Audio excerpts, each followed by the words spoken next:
오늘 주시는 하나님의 말씀은 구약성경 출애굽기 3장 말씀입니다. 구약성경 84쪽에 있습니다.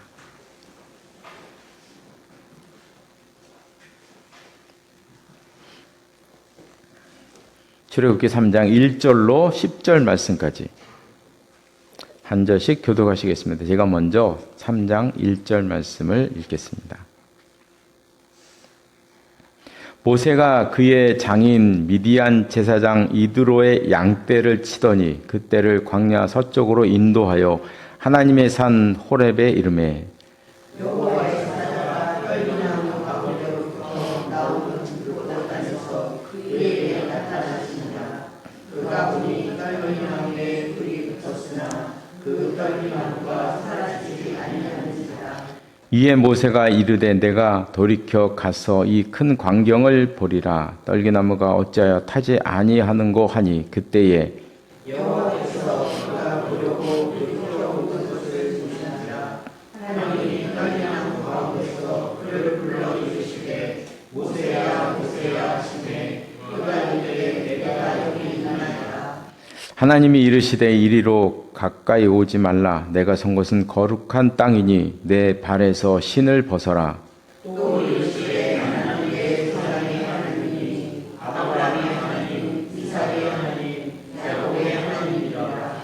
모세가 하나님 뵈옵기를 두려워하여 얼굴을 가리매 여호와께서 이르시되 내가 애굽에 있는 내 백성의 고통을 분명히 보고 그들의 감독자로 말미암아 부르짖음을 듣고 그 근심을 알고 내가 내려가서 그들을 애굽인의 손에서 건져내고 그들을 그 땅에서 인도하여 아름답고 광대한 땅, 젖과 꿀이 흐르는 땅, 곧 가나안 족속, 헷 족속, 아모리 족속, 그리스 족속, 히위 족속, 여부스 족속의 지방에 데려가려 하노라. 이제 가라. 이스라엘 자손의 부르짖음이 내게 달하고 애굽 사람이 그들을 괴롭히는 학대도 내가 보았으니 이제 내가 너를 바로에게 보내어 너에게 내 백성 이스라엘 자손을 애굽에서 인도하여 내게 하리라. 아멘.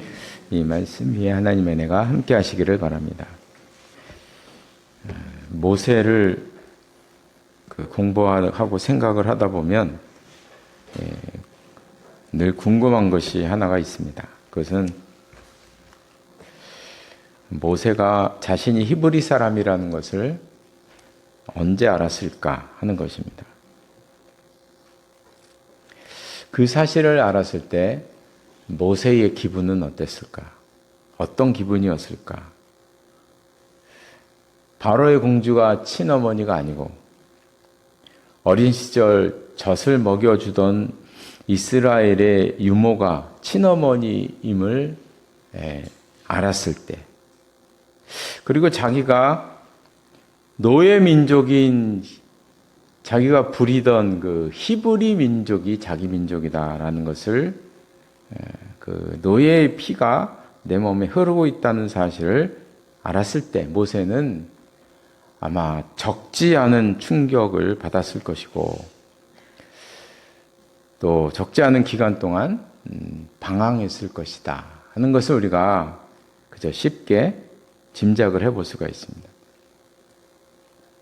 우리가 읽지 않았지만 2장 11절과 12절에 보면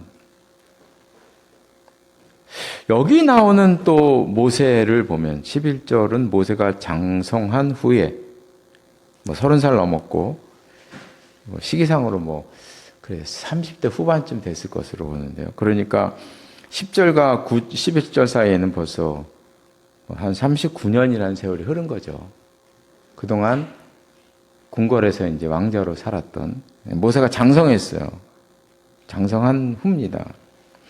이때 11절과 12절의 모습을 보면, 그러니까 히브리 사람을 막 치고 있는 애굽 사람을 보고 막 분노해서 그 애굽 사람을 죽인 다음에 모래에 감추는, 그 동네는 그 사막이 많아가지고 사람 여기서 모래에 감추면은 아무도 모른답니다. 그냥 끝난대요. 그런 동네인데, 그러니까 모래에 갖다 이제 감춘 거죠.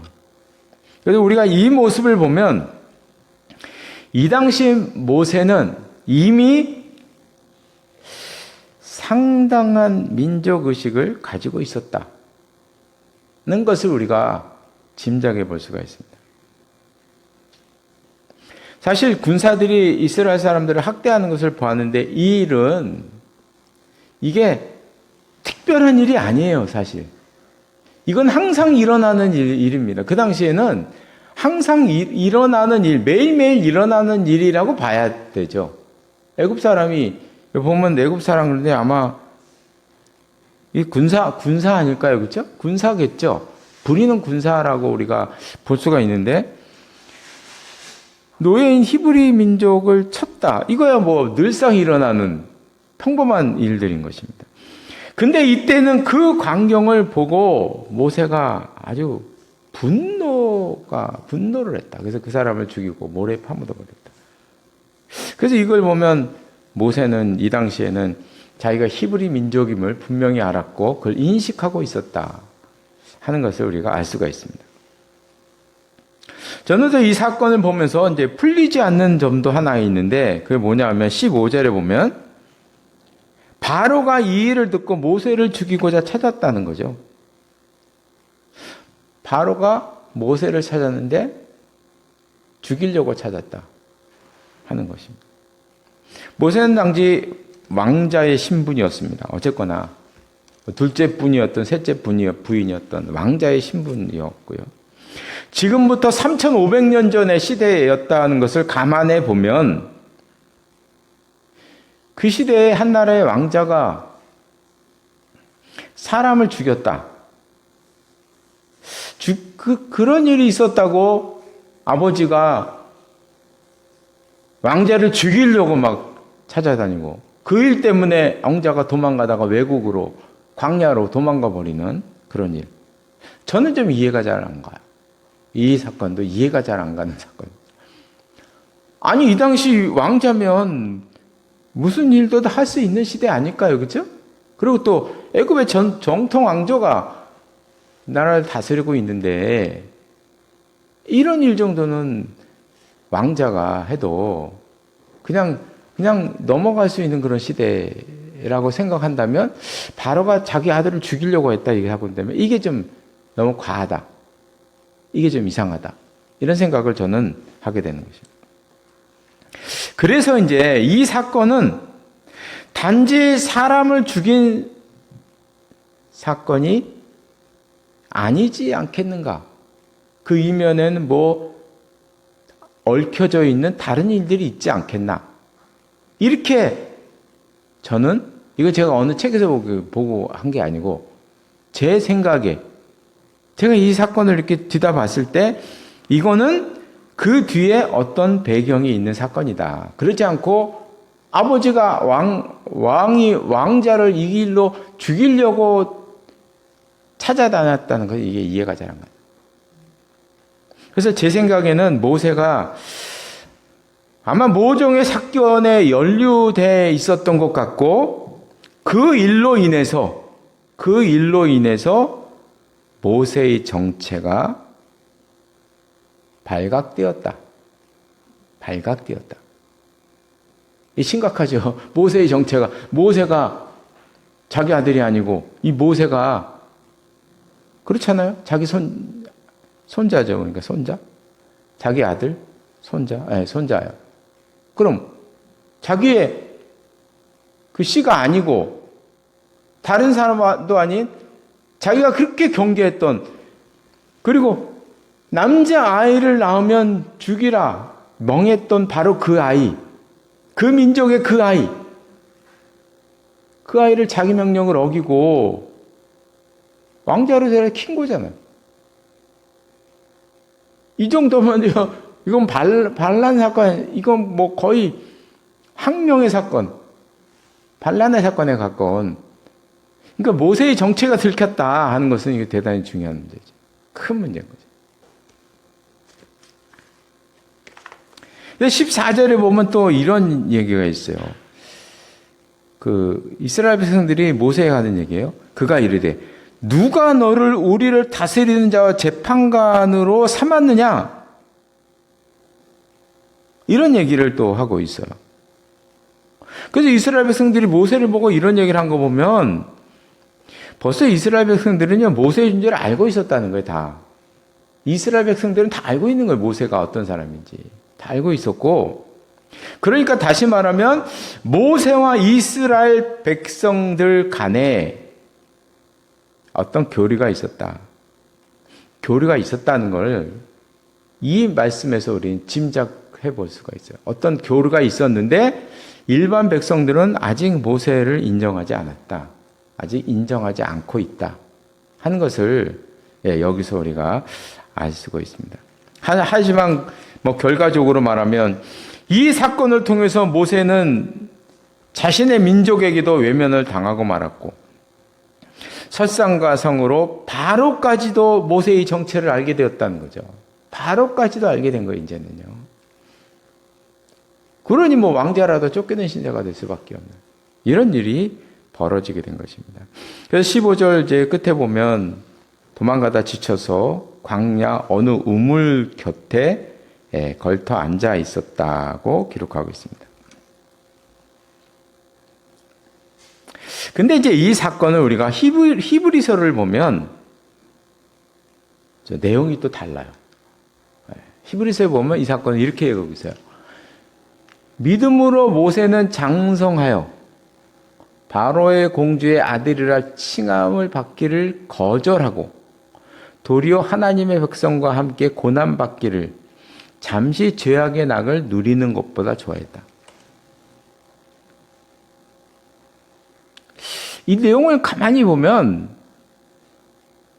지금 오늘 본문의 이 내용하고는 뭐가 이렇게 결이 달라요. 오늘 본문의 내용은 자기 정체가 발각이 되어가지고 아버지가 막 자기 죽이려고 찾으니까 도망갔잖아요. 그렇죠?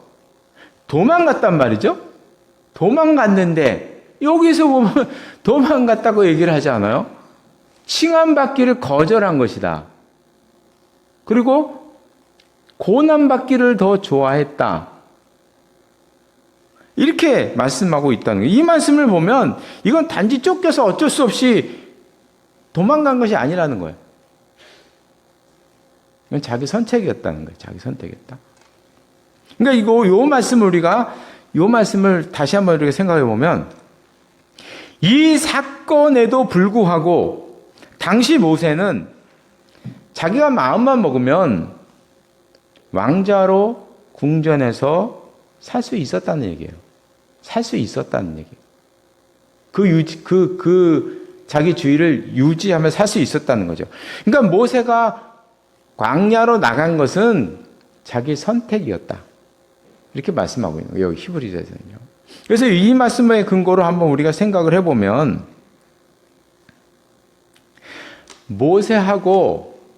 모세의 어머니 바로의 딸하고 바로에게 용서를 구하면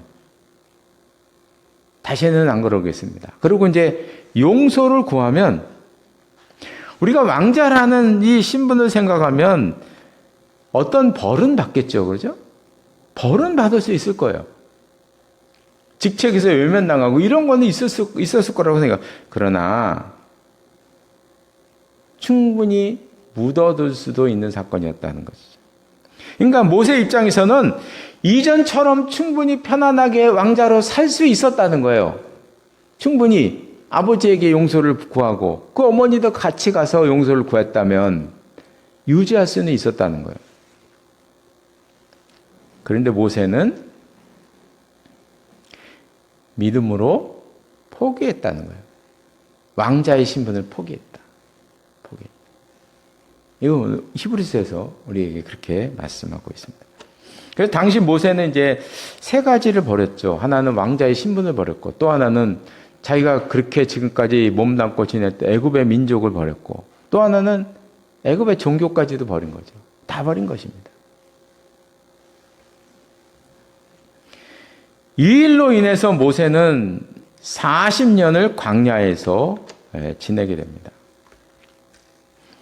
그래서 오늘 본문 말씀도 이제 가만히 보면 앞에 있는 2장 25절과 3장 1절 사이에는 또 40년이 지난 거예요. 이게 지금 모세의 인생은 점프를 하고 있어요. 2장 10절에서 12절 사이에도 한 40년의 시간각이 있는 거고요. 지금 2장 맨 끝에부터 3장 1절까지도 벌써 40년 시간간격이 있는 거예요. 그 사이에 궁궐의 40년 세월, 광야 40년 세월을 성경에서는 다 빼먹고 있어요. 다 우리의 그냥 상상에 맡겨둬요. 네, 다 빼먹고 있어요. 그렇게 이제 흘러가고 있습니다. 모세는 40년간 궁궐에서 살았던 사람입니다. 궁궐 생활에 익숙했던 사람입니다. 그런 사람이 하루아침에 광야 생활한다는 것은 쉬운 일이 아니에요. 이건 이스라엘 백성들이 나중에 출애굽에서 광야 생활을 할 때의 모습을 보면 알 수가 있어요. 그들은 시마다 때마다 불평을 했다는 거죠. 물이 없다고 불평해, 먹을 것이 없다고 불평해, 힘들다고 불평해. 그것이 이스라엘 백성들의 삶이었잖아요. 아마 모세도 백성들보다 더 적응하기 힘들었을 것이다. 그 40년 동안. 네. 이렇게 우리가 예상해 보게 됩니다. 그럼 여기서 우리가 이제 3장 1절 앞에 나와 있는 그 40년, 생략된 40년의 세월.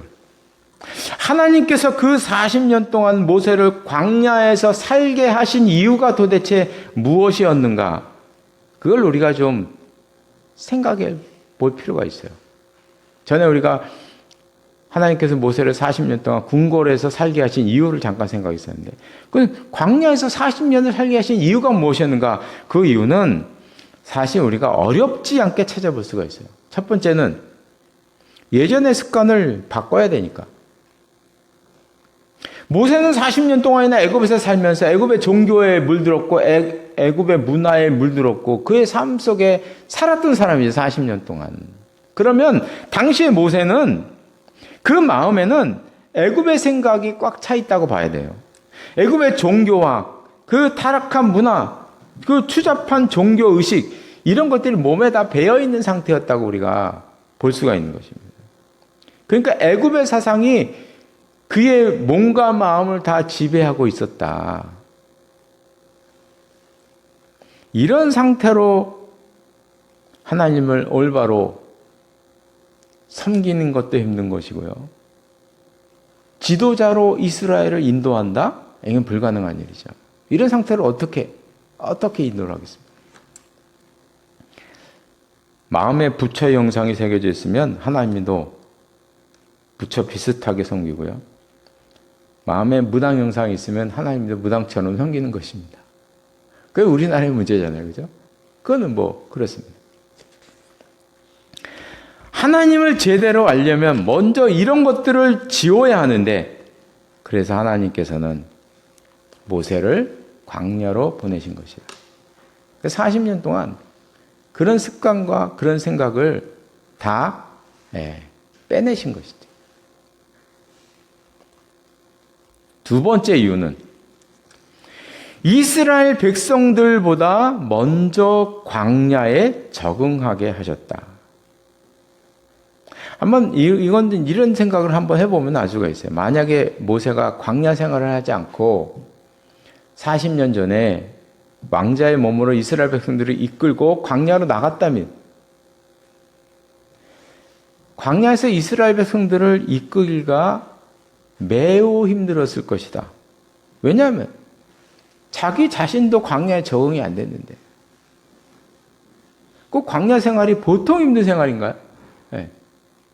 지금 자기도 광야 생활 적응하기도 힘든데 어떻게 백성들을 인도하냐는 거죠. 어떻게 인도할 수 있느냐? 그러니까 하나님께서는 모세로 하여금 먼저 광야를 경험하게 하셨다는 것이죠. 그 생활에 완전히 적응하게 하셨다. 그래서 보면 모세가 광야에서 산 40년의 세월은 이 모세가 궁궐에서 생활했던 40년의 기간하고 똑같습니다. 기간이 똑같아요. 40년. 40년은 지내야 애굽의 것이 다 빠지면서 광야 생활에 적응할 수 있다는 거죠. 세 번째, 이게 대단히 중요한 내용입니다. 대단히 중요한 내용이에요. 광야의 지형을 알게 하셨다. 모세는 양을 몰고 다니면서 광야를 다 다녀버렸어요. 오늘 보면 1절에 보면 그 모습이 나와요. 1절에 보면 모세가 그의 장인 미디안 제사장 이드로의 양떼를 치더니 그떼를 광야 서쪽으로 인도하여 호렙산에 이르렀다. 모세는 40년 동안 양을 치면서요, 양을 몰고 다니면서 이 광야, 신의 광야, 그 신광야, 그 광야 지역을 안 다녀본 데가 없어요. 한 번 간다고 아나요? 그게 아니잖아요. 그죠? 40년 동안 돌아다니면서 광야 지형을 알게 됐다는 거죠. 지도자가 지형을 알고 있었다는 것은 대단히 중요한 일입니다. 만약에 지도자가 길을 몰라, 그럼 어떻게 될까요? 한참 우리가 너무나 잘 아는 그런 내용들이잖아요. 이 길이 아닌가벼? 네. 군사들을 이끌고 저 산을 정복하라 그래서 산꼭대까지 올라갔더니 지도자가 이런 말을 해요. 여기가 아닌가벼? 저쪽인가벼? 그럼 예. 그럼 끝나는 거죠, 전쟁은. 전쟁은 끝나는 것입니다. 저는 모세가 광야에서 양이나 몰고 다니던 모습을 생각해 봅니다. 먼지 풀풀 날리면서 양떼를 이끌고 40년 동안 돌아다니던 그 모세의 모습을 이렇게 생각을 해보면, 글쎄요, 모세는 그때 무슨 생각을 하며 다녔는지 모르겠지만, 요즘 젊은 청년들의 말로, 아, 이번 생은 망했구나. 이런 생각 안 할까요? 거기서 무슨 희망이 있고 소망을 보겠습니까? 양치며 즉 광야를 돌아다니는 모세를 생각해 보면 거기에 무슨 소망이 있고 무슨 희망이 거기에 있겠어요. 모세의 입장에서 정말 젊은이들 말대로 이번 생은 내가 망했구나 이런 생각을 할 수밖에 없는 것입니다. 그저 허송세월하는 것처럼 느꼈을지 모르고 자기 자신이 한심하게 전 느꼈을 거라고 생각을 해요. 내가 양치며 살려고 저 궁궐에서 40년 동안 왕자 노릇하면서 뭐 굴림했겠어요. 그 군사학도 배우고, 전에 말씀드린 군사학도 배우고 모든 가진 학문을 다 배운 거죠. 그리고 그는 또 군대 장관이었어요. 40살 입력. 왕자가 40살 됐으면 수많은 전쟁도 치루었던 그 경험이 있는 것이라고. 자기는 전쟁터를 누비던 장군이었고 한 나라의 그 왕자였는데 지금 그 뭡니까? 40년 동안. 자기 자신의 인생이 한심했을지도 모른다 생각해요. 그런데 놀라운 것은 허송세월처럼 보였던 그 40년이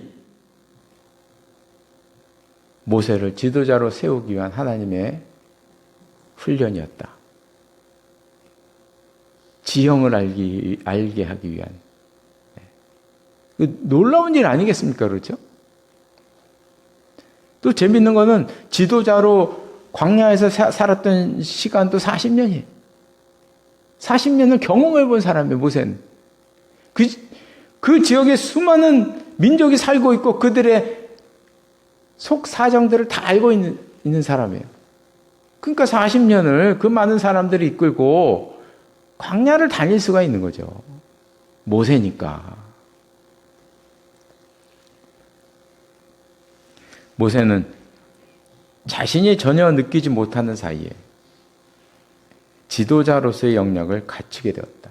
그래서 광야도 하나님의 훈련 도구였다 하는 것을 우리가 느낄 수가 있습니다. 이제 말씀을 마치겠습니다. 우리는 모세의 일생을 보통 세 시기로 구분을 하는데 너무나 뚜렷합니다. 첫 번째는 40년은 궁궐에서 왕자로 살았고, 그 다음 40년은 도망자로 광야에서 양치기로 살았고, 나머지 40년은 이스라엘 백성들의 지도자로 이스라엘 백성들을 이끌고 40년을 광야에서 살았던 사람입니다. 모세가 광야에서 지낸 기간을 모두 합하면 무려 80년입니다. 저는 이 모세의 일상을 이렇게 생각을 해보면 재미있는 사실을 알게 되는데, 모세는 자신의 길을 자기가 선택한 적이 거의 없다는 점이에요. 글쎄, 뭐 궁전에 들어가서 왕자를 된 거 자기가 선택했나요? 아니잖아요. 80년 동안 자기가 광야에서 살 것이라는 생각을 해본 적이 있나요? 없잖아요. 이스라엘 지도자로 애굽을 이끌고 내가 광야로 다시 나올 것이다. 그는 그런 생각을 해본 적이 없는, 그런 선택을 해본 적이 없는 사람.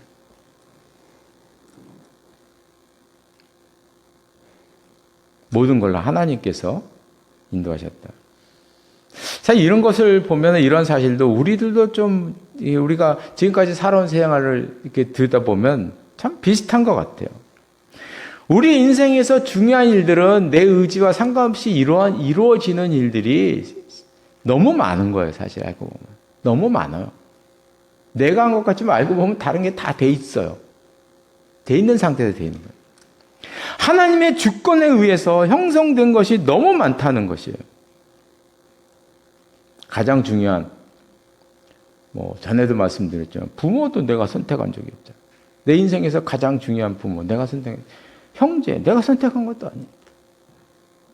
내 고향, 내가 선택한 것도 아니에요. 내가 유치원 다니셨는지 모르겠지만, 저는 안 다녀봤지만, 유치원, 내가 다녔나? 초등학교까지. 내가 그 초등학교 다니고 싶어 다녔나? 아니잖아요. 내 인생에서 알고 보면 중요한 것들은 다 내 의지와 상관이 없어요. 상관없이 다 이루어진 일들. 그러나 그렇게 해서 살아온 인생이 무의미한 것이 아니다. 한 모세를 보면 허송세월을 했던 것 같은 40년의 광야 세월이 너무나 중요한 이 모세에게 하나님께서 지도자를 세우기 위해서 너무나 중요한 것들을 훈련시켰던 그런 삶이었다는 거죠.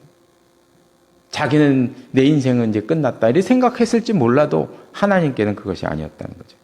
이거는 우리의 삶도 마찬가지일 것입니다. 우리의 삶 자체도 훈련이었던 것이 많았을 거예요. 나도 모르게 그것이 훈련이었구나. 알고 보니 그 훈련이었구나. 그래서 우리가 우리 인생을 뒤돌아보면서 그런 의미를 찾아볼 수 있는 우리 모두가 되시기를 바랍니다. 기도하시겠습니다.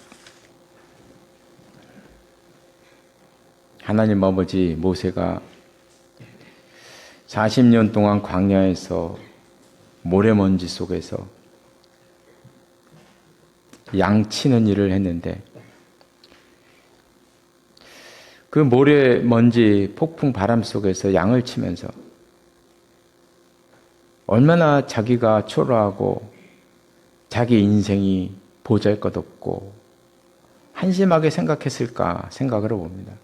그러나 정말 아무 소용이 없을 것 같았던 바로 그 생활이 하나님께서 모세를 이스라엘 지도자로 그리고 40년 동안 이스라엘 백성들을 광야에서 인도하시기 위한 그런 역량과 능력을 갖추기 위한 하나님의 훈련이었고 하나님의 섭리였다는 것을 우리가 보았습니다.